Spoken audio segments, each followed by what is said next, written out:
Hi everyone, I just want to share a quick thought with you on this week's Parshat, this week's Torah portion, Shemini.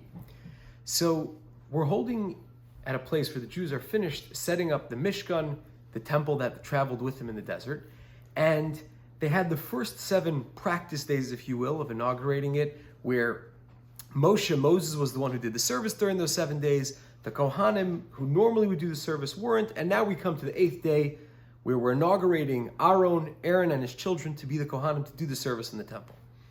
And there's a very interesting thing because this inaugurational ceremony has a lot of sacrifices that he brings, and some of the sacrifices were personal for him and his household, and some of the sacrifices were for the Jewish people as a whole. And what's interesting is he first brings his personal one, and only then afterwards does he bring the one which is meant for the entire congregation. And to me, this seems a little funny, and maybe almost a little selfish. All the Jewish people are standing there. It's a special day, a special ceremony, and he starts with his personal sacrifice before he gets to the sacrifice for the entire people. Why does he do it in that order? And one of the things that the commentaries point out is that if he's trying to teach a lesson or spread a moral or show something, which is what the sacrifices were, by the way. The reason why we had the sacrifice is that throughout the sacrifice, we were learning lessons and teaching morals. You cannot teach something to other people until you know it yourself.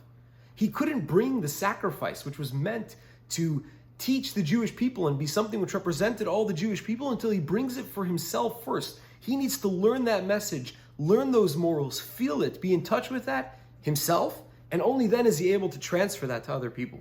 And this is a very important thing for how we conduct our lives. It's not just true for our own in the temple. It's true for everybody with everything. That we cannot portray something, properly teach something, until we understand it and feel it and are living it ourselves. It's not just know it, but it's feel it, be in the zone, and be in the mode. And sometimes we spend so much of our time trying to figure out, how can we teach this? How can we get the rest of the world to be doing this moral or this good thing? And really, it all begins with doing it ourselves, being in practice with it ourselves, being comfortable, being in the zone, in the mode, and then it becomes something that we're able to spread to the rest of the world. And it's something for us to think about over Shabbat, that we all have things that we think are important, and we try to teach the world around us. And we have to ask ourselves the questions first. This thing that I'm trying to tell everyone to do or teach people, am I in that zone myself? Am I filled with inspiration about that concept and therefore ready to spill it out and teach it to other people? Shabbat shalom and be well.